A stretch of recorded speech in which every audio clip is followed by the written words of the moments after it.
Assalamu alaikum, dear students. Today we are going to discuss one of the important topics of surface chemistry, that is classification of colloidal solutions.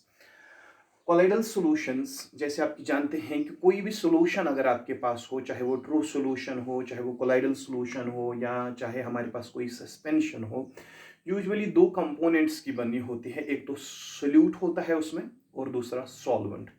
तो अगर हम बात करें colloidal solutions की, classification हमें इनकी पढ़नी है, लेकिन थोड़ा बहुत आपको मैं एलिमेंट्री आइडिया देता हूं, क्योंकि जो प्रीवियस लेक्चर्स मैंने अपलोड किए हैं इस पे, वो टाइम हुआ है उसको अपलोड किए हुए, तो थोड़ा बहुत एलिमेंट्री आइडिया मैं आपको यहाँ पे देता हूँ।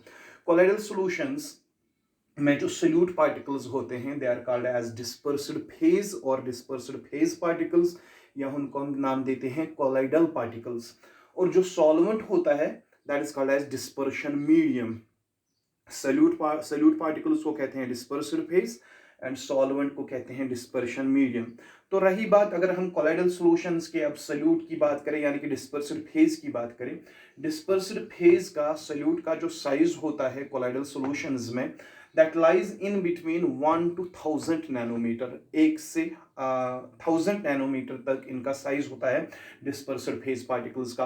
तो यहाँ पे हमें जो पढ़ना है, that is classification of colloidal solution. हम क्या करेंगे, जो ये डिस्पर्सिव फेज है, यानी कि salute particles of colloidal solutions, जो इनका मॉलिक्यूलर साइज है, मॉलिक्यूलर साइज, हमने जो यहाँ पे कहा कि इनका साइज रेंज जो होता है, that is in between 1 to 1000 nanometre. But on the basis of this molecular size of solute particles or dispersed phase particles, in case of colloidal solutions, we are having three types of colloidal solutions. जो molecular size है colloidal solutions में, जो dispersed phase होता है यानी कि solute होता है, उस सोल्यूट का जो साइज होता है, that lies between 1 to 1000 nanometre. लेकिन on the basis of that molecular size of the dispersed phase particle, colloidal solutions are further classified into three types. तो सबसे पहला टाइप जो मॉलिक्यूलर साइज के बेसिस पे है, किनका, कोलाइडल सॉल्यूशंस का, the first size which we are going to discuss here, those are called multi molecular colloids. Multimolecular colloids. तो पहला टाइप जो है कोलाइडल सॉल्यूशंस का, on the basis of particle size of solute particles और dispersive phase particles, that is called multimolecular colloids. जो second type हमारा आएगा इनका कोलाइडल सॉल्यूशंस का, on the basis of molecular size of solute particle, that is called macromolecular colloids. Macromolecular colloids, ये second type आ गया आपका। और जो थर्ड टाइप इनका आएगा कोलाइडल सॉल्यूशंस का, on the basis of particle size और molecular size of colloid dispersive phase particles, सबसे इंपॉर्टेंट है third type, that is they are called as associated collides.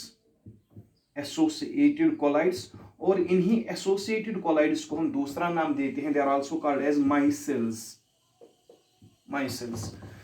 तो हमें पढ़ना क्या है यहाँ पे, classification of colloidal solution on what basis, on the basis of size or molecular size of dispersed phase particles. On that basis we are going to classify colloidal solutions into three main types. One is multimolecular colloids, second one is macromolecular colloids, and third one is associated colloids. Basically we have to explain these terms one by one. These are usually asked in your examination. So I am going to take the first type of colloidal solution on the basis of the molecular size, that is multimolecular colloid. बहुत ही simple topic है, अच्छे से हम इसको explain करेंगे ताकि आपको समझने में कोई डिफिकल्टी ना हो। तो हमारा जो टॉपिक रहेगा अब, that will be multi molecular colloids, और इनको हम दूसरा नाम देते हैं मल्टीमोलिक्यूलर कोलाइडल सॉल्यूशंस। समझ लीजिएगा। फॉर एग्जांपल, इन सॉल्यूशंस का कंसेप्ट समझे आप। मल्टीमोलिक्यूलर कोलाइड्स या मल्टीमोलिक्यूलर कोलाइडल सॉल्यूशंस जो है, इनका कंसेप्ट क्या है। बेसिकली अगर मैं यहाँ पे सोल्यूट पार्टिकल्स लेता हूं, ये समझे आपके पास सोल्यूट पार्टिकल्स हैं, इनका साइज जो है, से फॉर द एग्जांपल इनका साइज है less than, that is less than 1 nanometre. Less than 1 nanometre. एक कंसेप्ट हमने अभी तक पढ़ा है प्रीवियस लेक्चर्स में। जिन सॉल्यूशंस में सॉल्यूट पार्टिकल्स का साइज लेस देन 1 नैनोमीटर होता है, वो सॉल्यूट पार्टिकल्स हमेशा एक ट्रू सॉल्यूशन बनाते हैं। या वो सॉल्यूशंस जिनमें सॉल्यूट पार्टिकल्स का साइज 1 नैनोमीटर से कम हो, वही सॉल्यूशंस कहलाती है ट्रू सॉल्यूशंस। लेकिन हम ट्रू सॉल्यूशंस तो नहीं पढ़ रहे हैं, हम पढ़ रहे हैं कौन से?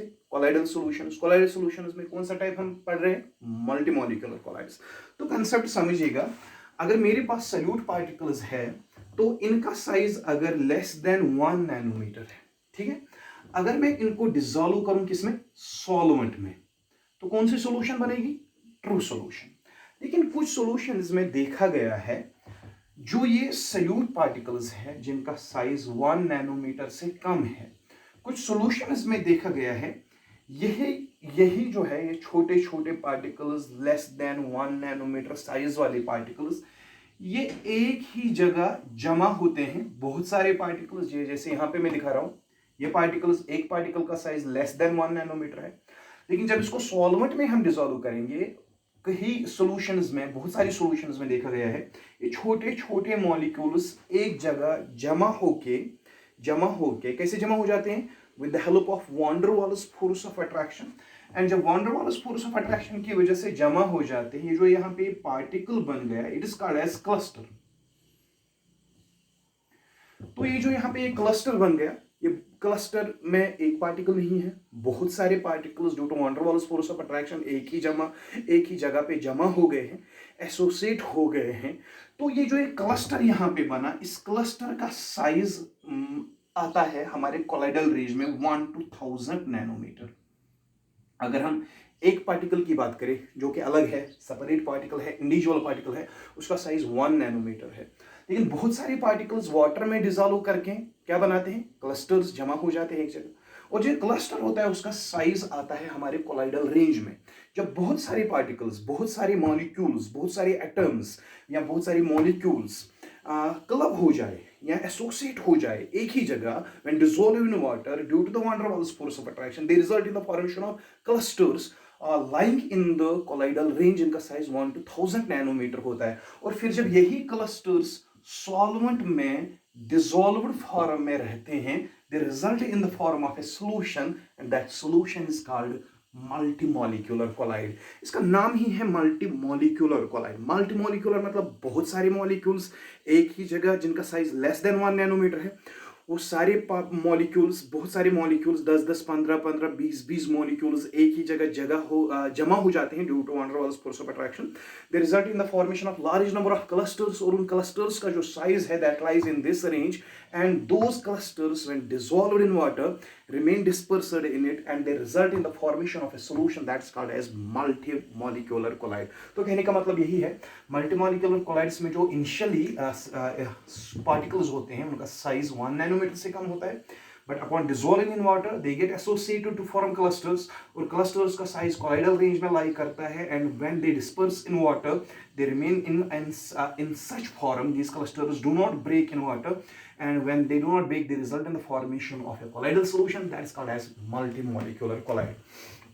तो ये एग्रीगेट होना, एसोसिएट होना पार्टिकल्स का, जब वो क्लस्टर बनाते हैं, ये क्लस्टर फॉर्मेशन होती है तब जब इन क्लस्टर मॉलिक्यूल्स के बीच में या एटम्स के बीच में या सॉल्यूट पार्टिकल्स के बीच में van der Waals force of attraction develop हो। तो इसमें मल्टीमॉलिक्यूलर कोलाइडल सॉल्यूशन में आते हैं हमारे कौन सा? Ferric hydroxide sol. मैंने आपको कहा होगा प्रीवियस लेक्चर में, सॉल हम कहते हैं कोलाइडल सॉल्यूशन को। जो फेरिक हाइड्रोक्साइड की कोलाइडल सॉल्यूशन होती है वो आती है किस कैटेगरी में? मल्टीमॉलिक्यूलर कोलाइड्स में। लाइकवाइज अल्युमिनियम हाइड्रोक्साइड सॉल जो है, that also fall is one of the type of multimolecular colloid, यानी कि एग्जांपल है। या सल्फर सॉल अगर आप लोगे, that is also the type of multimolecular colloids. Sulphur sol में देखा गया है thousands of these sulfur molecules, they undergo aggregation or association due to the van der Waals force of attraction, and those clusters of sulfur molecules, they remain dispersed in water or any dispersion medium, and they result in the formation of colloidal solution called as dispersal salt, which is one of the example of multimolecular collide। तो ऐसे ही silver sol आएगा हमारा, gold का silver sol आएगा, या gold का एक sol आएगा। सॉल मीन्स कोलाइडल सॉल्यूशन, ये सारे सोल्यूट्स जो यहाँ पे मैंने लिखे, दे ऑल रिप्रेजेंट मल्टीमॉलिक्यूलर कोलाइड्स। इन सब में क्या होता है, जो सोल्यूट पार्टिकल्स का साइज होता है वो 1 नैनोमीटर से कम होके फिर जब वाटर में डिजोल्व होते हैं वहाँ पे उनकी एग्रीगेशन हो जाती है, the result form of clusters, and वही क्लस्टर्स वाटर में डिस्पर्स होके बनाती है आपकी कौन सी, multimolecular colloid. Now one of the most important type of colloidal solutions जो हम यहाँ पे डिस्कस करने जा रहे हैं, that will be macromolecular colloids. Multimolecular colloids का कंसेप्ट सिंपल था, बहुत सारे मॉलिक्यूल्स क्लब होके एक क्लस्टर बनाते हैं, या बहुत सारे मॉलिक्यूल्स कंबाइन होके बहुत सारे क्लस्टर्स बनाते हैं, वही क्लस्टर्स वाटर में डिजोल्व रह के बनाते हैं मल्टीमॉलिक्यूलर कोलाइड। लेकिन मैक्रोमोलिक्यूलर कोलाइड्स में क्या होता है, जो यहाँ पे सल्यूट पार्टिकल्स होते हैं, सल्यूट पार्टिकल्स, ये याद रखिएगा, सल्यूट पार्टिकल्स, और जिनको हम नाम देते हैं dispersed phase particles. Dispersed phase particles जो होते हैं यहाँ पे, डिस्पर्स्ड फेज पार्टिकल्स या क्या, सल्यूट पार्टिकल्स, कौन सी कोलाइडल सॉल्यूशन में, मैक्रोमोलिक्यूलर कोलाइडल सॉल्यूशन में। इसमें जो सल्यूट पार्टिकल्स होते हैं उनका जो मॉलिक्यूलर मास होता है, मॉलिक्यूलर मास, इनका मॉलिक्यूलर मास बहुत ही ज्यादा होता है, that is very large. In case of macromolecular colloids, the solute particles और dispersed phase particles, they have very large molecular mass. उनका मॉलिक्यूलर मास जो है सल्यूट पार्टिकल्स का, सॉल्यूशन का नहीं, सल्यूट पार्टिकल्स का, जब सल्यूट पार्टिकल्स का मॉलिक्यूलर मास बहुत ज्यादा हो, लेकिन उनका जो साइज होता है, size that lies in colloidal range 1 to 1000 nanometre, हाँ, वो सारे colloidal particles, dispersed phase particles या सल्यूट पार्टिकल्स जिनका मॉलिक्यूलर मास बहुत ही ज्यादा हो लेकिन साइज इस रेंज में लाई करे, जब इन्हीं को हम डिस्पर्शन मीडियम में डिसॉल्व करते हैं, वाटर में डिसॉल्व करते हैं, result in the form of macromolecular colloid. Means macromolecular colloid is that type of colloid in which solutes are not do not undergo aggregation. Multimolecular colloids में aggregation हो जाती है, मैक्रोमोलिकुलर कोलाइड्स में aggregation नहीं होती। यहाँ पे सोल्यूट्स का जो मॉलिक्यूलर मास होता है वो बहुत ज्यादा होता है। मॉलिक्यूल सोल्यूट पार्टिकल्स ऑलरेडी बहुत बड़े होते हैं, उनका साइज ऑलरेडी इस रेंज में फॉलो कर एग्जिस्ट होता है। तो वो वाले मॉलिक्यूल्स जब उनको हम वाटर में डिसॉल्व करते हैं, कोई एग्रीगेशन नहीं होती, हर कोई इंडिविजुअल मॉलिक्यूल बहुत बड़ा है, बहुत ज्यादा मॉलिक्यूलर मास है उसका, वही मॉलिक्यूल, बहुत बड़ा molecule having large molecular mass when dissolved in water or in any other dispersion medium, the result in the form of a colloidal solution, and that colloidal solution is called as macromolecular colloid। जिसमें आपको यहाँ पे एक example देता हूं, हम polymers लेंगे। Polymers जैसे कि आपके पास सेलुलोस है, सेलुलोस ऐसा मॉलिक्यूल, माइक्रोमोलिक्यूल कहते हैं हम इसको, इसका मॉलिक्यूलर मास बहुत ही ज्यादा होता है। जैसे लाइक प्रोटीन्स आपके हैं, प्रोटीन्स का भी मॉलिक्यूलर मास बहुत ज्यादा होता है, या आप स्टार्च ले लो, उसका भी मॉलिक्यूलर मास बहुत ज्यादा होता है।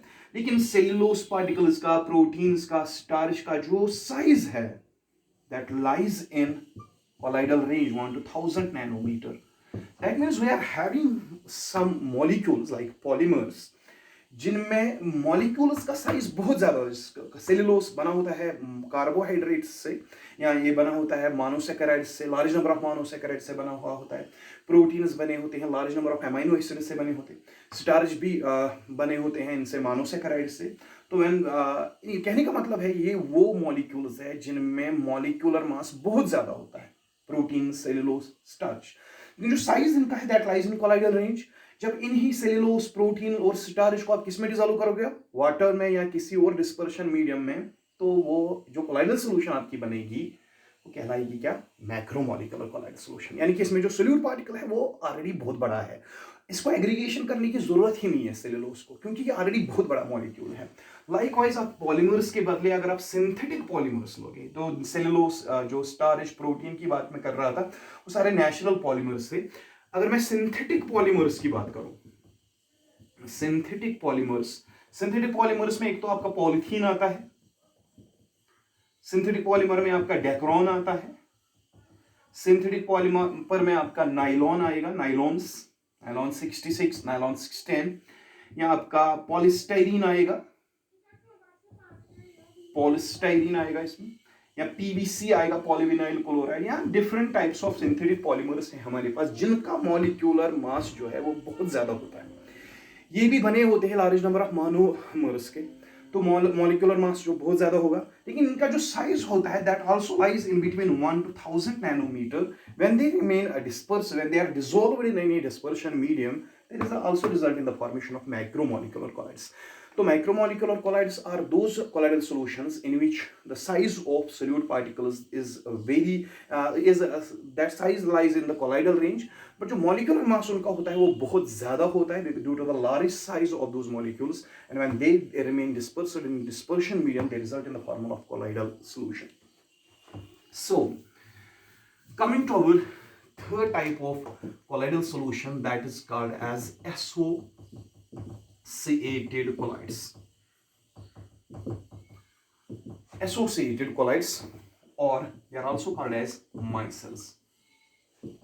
Micelle formation डाइजेशन में आप पढ़ते हो, एसोसिएटेड colloids या micelles हम यहाँ पे पढ़ेंगे वो क्या होते हैं, कैसे बनते हैं। सबसे इंपॉर्टेंट ये वाला है कंसेप्ट है। कुछ सॉल्यूशंस में देखा गया है, कुछ सॉल्यूशंस में अगर हम सॉल्यूट लेस अमाउंट में लेते हैं, सुनिएगा कंसेप्ट, कुछ सॉल्यूशंस में देखा गया है अगर हम सॉल्यूट की क्वांटिटी कम लें तो वो सॉल्यूट पार्टिकल्स कम होने की वजह से सॉल्वेंट में डिस्पर्स हो जाते हैं।